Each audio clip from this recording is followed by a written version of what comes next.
Este podcast se presenta con el apoyo del Grupo Tecnoglass, el poder de la calidad. Diseñamos, fabricamos y comercializamos vidrios, ventanas y fachadas de calidad mundial. Más información en www.tecnoglass.com.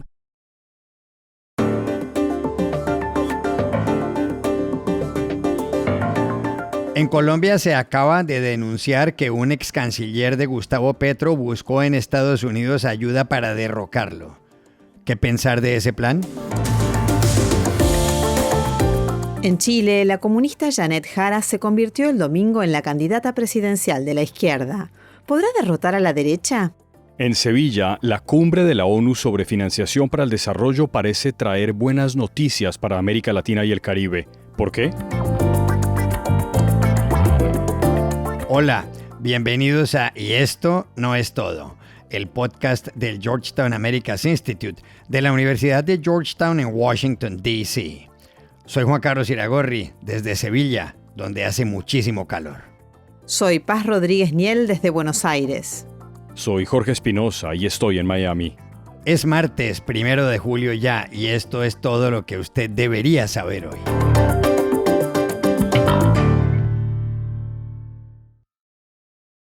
En Colombia se ha desatado una tormenta política tras conocerse que el ex ministro de Relaciones Exteriores de Gustavo Petro, Álvaro Leiva Durán, sostuvo reuniones en Estados Unidos con personas vinculadas al gobierno de Donald Trump para tratar de tumbar a su antiguo jefe. Las reuniones se llevaron a cabo hace 2 meses, según reveló el domingo el diario madrileño El País en una investigación del corresponsal Juan Diego Quesada, pero no hubo respuesta del entorno del secretario de Estado estadounidense, Marco Rubio.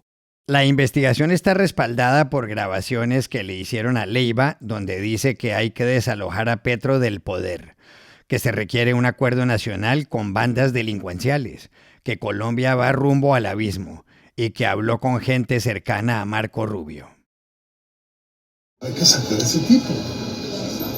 Que ese tipo presidente las elecciones. Es que además el orden público se le desbordó. Eso no puede suceder si no. Estoy en Estados Unidos. Un tipo de primera fila, Díaz Balart, Mario Díaz Balart, que son los Díaz Balart son los que están detrás del secretario de Estado.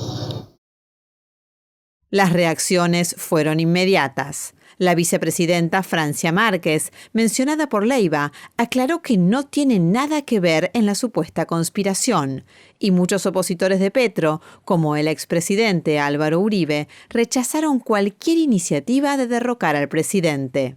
Además, la periodista Vicky Dávila, precandidata presidencial de derecha, con muchas posibilidades en las encuestas y, según Leiva, una interlocutora válida para el plan, llamó ayer al exministro, que le respondió preguntas como esta. Doctor Leiva, en algún momento, y le pido por favor que sea muy claro con el país, en algún momento usted y yo hablamos de golpe de Estado contra Gustavo Petro. Nunca, jamás. En ningún momento, bajo ninguna circunstancia, yo por lo menos no lo he pensado y yo estoy seguro que usted tampoco. No lo hemos hablado. Álvaro Leiva, de 82 años, es un experimentado político de origen conservador que ha sido ministro y congresista. Negociador de paz con las FARC, por sus buenos contactos con el grupo guerrillero, fue nombrado canciller por Petro hace 3 años. Leiva fue suspendido del cargo el año pasado por la Procuraduría General de la Nación por manejos equivocados en la licitación para la elaboración de los pasaportes. Después, en abril, empezó a enviarle cartas públicas al presidente Petro acusándolo de drogadicto. ¿Cuál es la gran conclusión de todo esto en Colombia, donde a Petro le quedan 13 meses de gobierno? Llamamos ayer a Bogotá al periodista Juan Diego Quesada, corresponsal del diario El País de Madrid, autor del artículo, y quien nos habló de varios ex colaboradores del presidente. Lo que opino de lo que le ha ocurrido a Leiva es una vieja historia que conocemos de este gobierno. Quizá esta es la más grande a la que hemos asistido, pero también Benedetti se fue y complotó para perjudicar al gobierno de Petro. También Cecilia López ha criticado abiertamente la gestión del presidente. También Alejandro Gaviria salió en menos términos. Parece que el destino de Petro es que quienes le rodean al final acabarán traicionándole. Lo de Leiva sin duda es de un nivel mayor. No sabemos si estamos ante la conjura de un hombre que tenía un plan verdadero o hablamos de un delirante que creyó que tenía superpoderes. Su visita a Estados Unidos la tengo documentada, lo que habló con asesores de los congresistas también, a quien les dijo que tenía de su parte actores armados y no armados para buscar un acuerdo nacional. Eso no sé cómo iba a derivar en un derrocamiento de Petro. Él llega a decir en esos audios que conseguí que lo iba a hacer en 20 días y que esto ya no tenía marcha atrás. Constitucionalmente, como bien tú sabes, no hay ningún mecanismo que en 20 días te dé la garantía de destituir a un presidente, así que será Leiva el que tenga que decir qué pasaba por su cabeza. Hoy he visto las explicaciones que le ha dado a Vicky Dávila y la verdad es que me dejan completamente frío. Creo que no niega nada, sencillamente él dice que es un demócrata, no es un golpista, pero tampoco se refiere a este caso directamente, porque él puede estar diciendo que es un golpista porque él entendía que esto no era un golpe. Esa es mi interpretación. Yo he intentado hablar con él, he hablado muchas veces con él, pero no me da explicaciones y por ahora se resiste a darme la entrevista. Entonces estamos en manos de Leiva.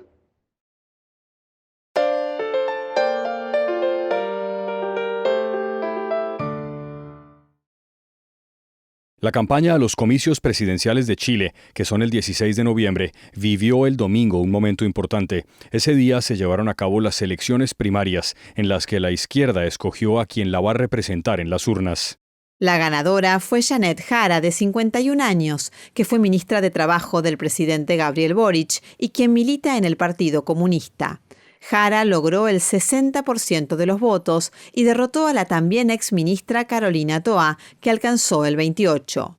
Jara superó asimismo a Gonzalo Winter del Frente Amplio, el grupo político de Boric, con el 9%, y a Jaime Mulat de la Federación Regionalista Verde Social con el 2,7%.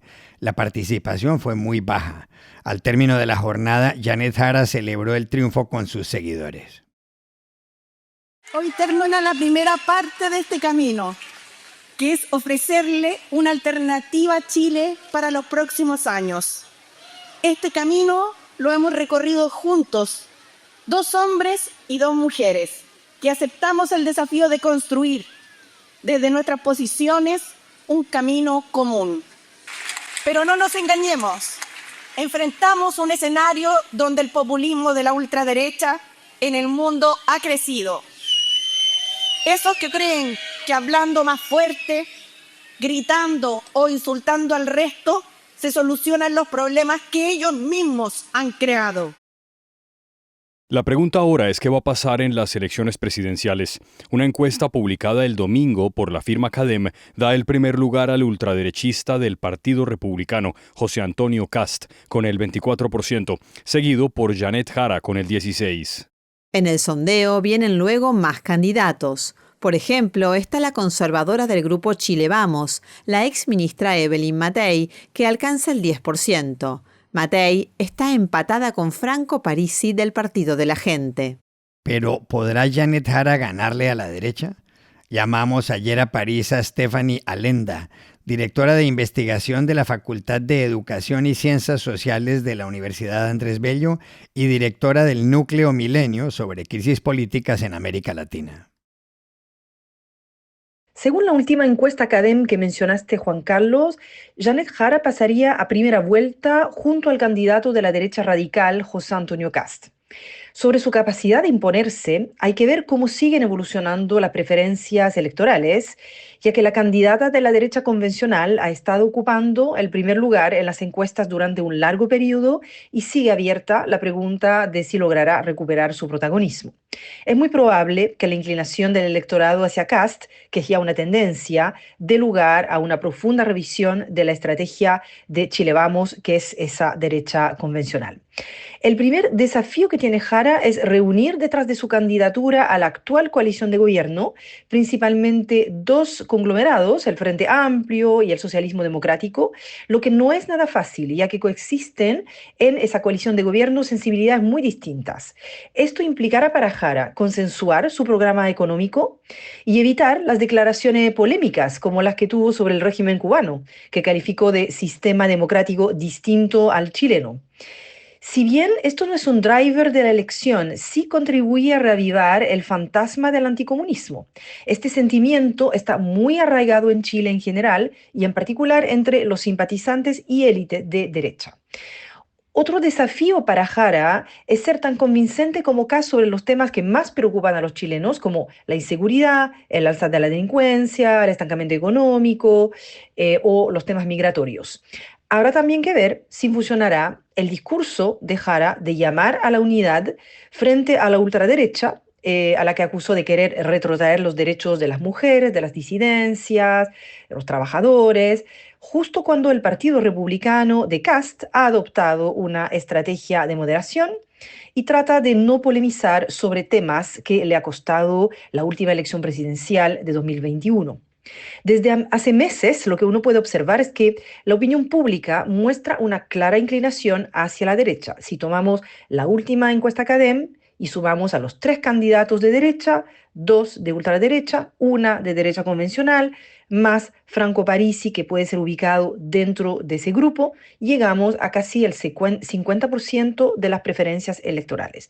Por eso se ve como, para Jara como una elección cuesta arriba.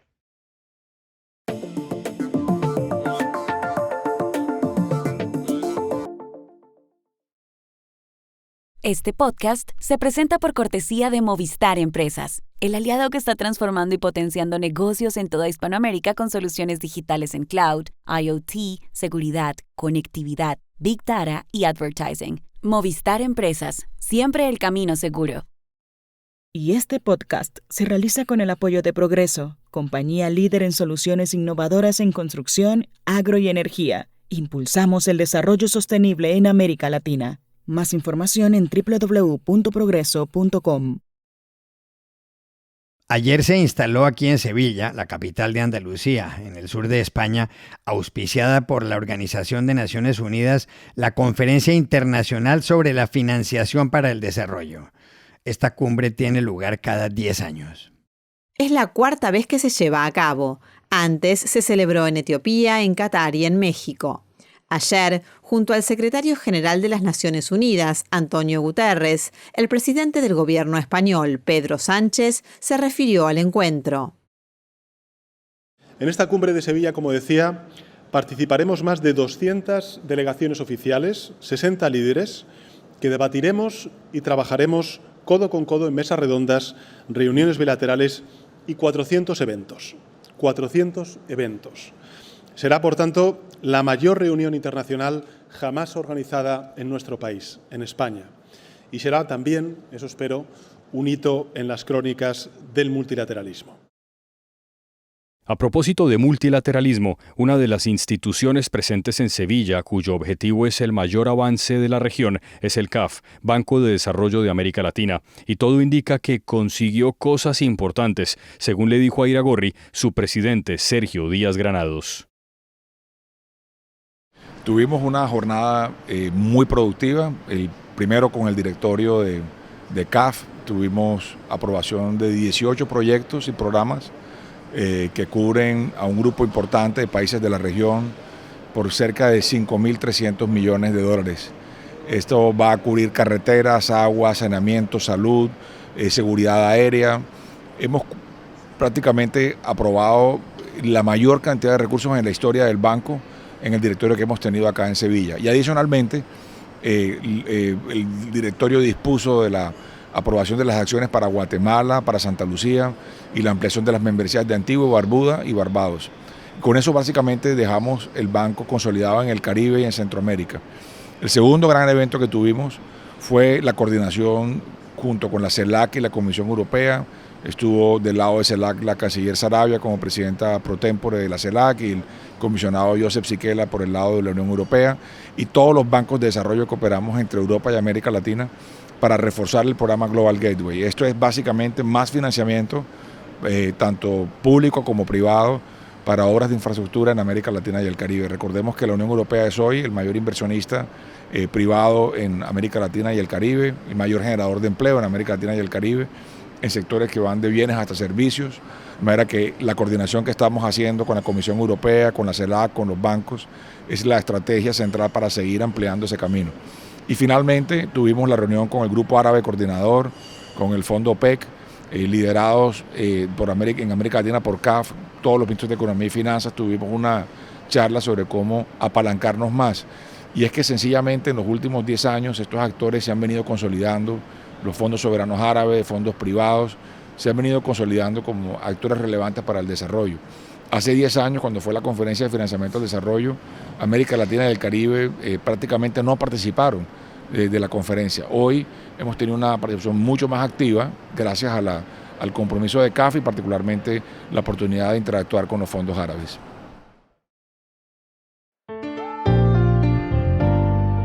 Y estas son otras cosas que usted también debería saber hoy.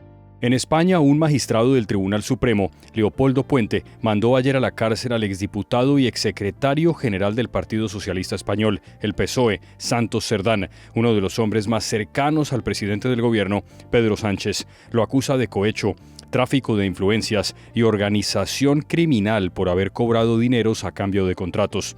Además, cree que Cerdán puede haber recibido 5 millones de euros. Hay dos noticias más sobre Gustavo Petro, presidente de Colombia. Una es que aún no está claro si se reunió con alguien a finales de mayo en una casa en Manta, en la costa del Ecuador, donde estuvo 2 días tras haber acudido a la posesión del presidente de ese país, Daniel Noboa. La otra es que la reina Leticia de España debió frenarlo el domingo cuando, rompiendo el protocolo, intentó saludarla de beso en el Alcázar de Sevilla. Ella y el rey Felipe ofrecían una cena por una cumbre de la ONU. El rey Carlos III de Inglaterra acaba de tomar la decisión de ponerle fin al llamado Tren Real, que con sus 9 vagones ha transportado a los monarcas británicos desde mediados del siglo XIX, en la época victoriana. James Chalmers, tesorero de la Casa Real Británica, dijo que, aun cuando el tren forma parte de la historia de la monarquía, la determinación es una muestra de disciplina fiscal. El año pasado, el tren fue utilizado apenas en 2 ocasiones. Y aquí termina Y esto no es todo, donde siempre habrá más. En la producción estuvo John F. Burnett. Pueden suscribirse a este podcast en nuestro sitio web y esto no es todo.georgetown.edu, seguirnos en nuestras cuentas de X y de Instagram, @y esto no es todo, y buscarnos en nuestro canal de YouTube. Gracias por oírnos. Chao. Hasta la próxima.